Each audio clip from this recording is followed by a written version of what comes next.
Good morning mga tropa. Ngayon ay matagal ko na itong pinag-iisipan. Ngayon ay gagawin ko na.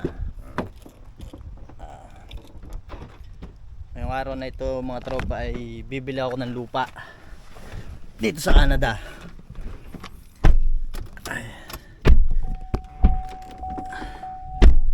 Total may konti na din naman akong ipon, bibili kami ng lupa. Sapat na para makabili ako ng lupa. Farmland. Kaya pupunta kami ngayon sa agent doon sa pwede mong bilan ng lupa.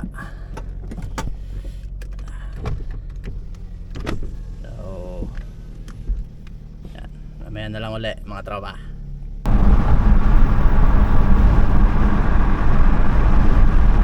Yan mga tropa, nandito na ako sa agent sa bibilang ko ng lupa.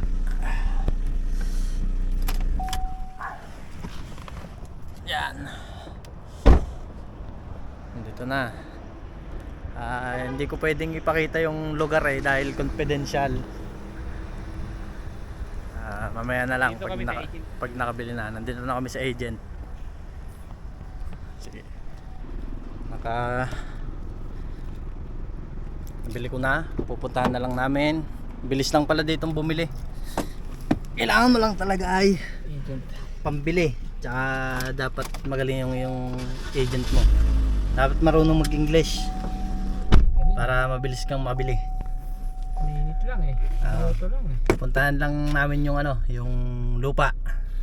So baka nandun na yung agent, maghihintay doon. Sige.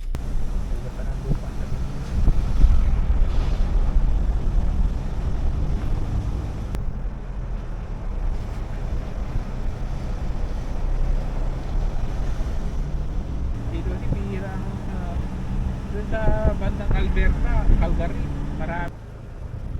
Mga tropa, nandito na tayo sa nabili kong lupa. Malapit na pala sa nabili kong lupa. Yan guys, mga tropa,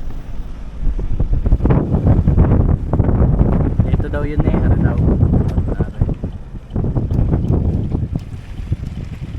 Yan.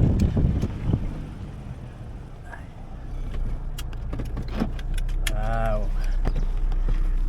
Guys, nandito na mga tropa, nandito na kami sa nabili kong lupa.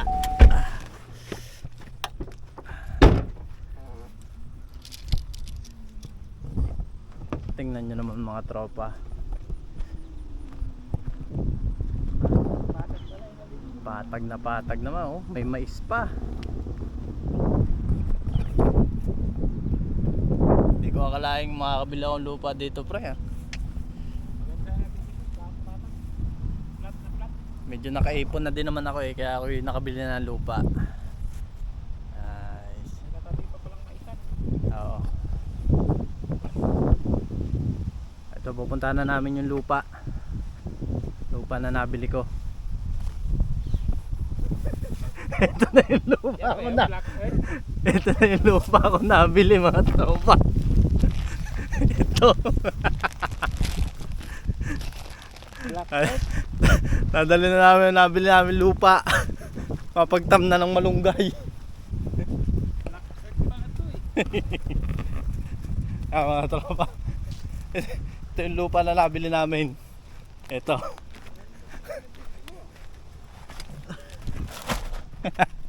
Ang scam. Mga tropa, alis na kami. Baka kami mahuli pa ng police din. Private property ata.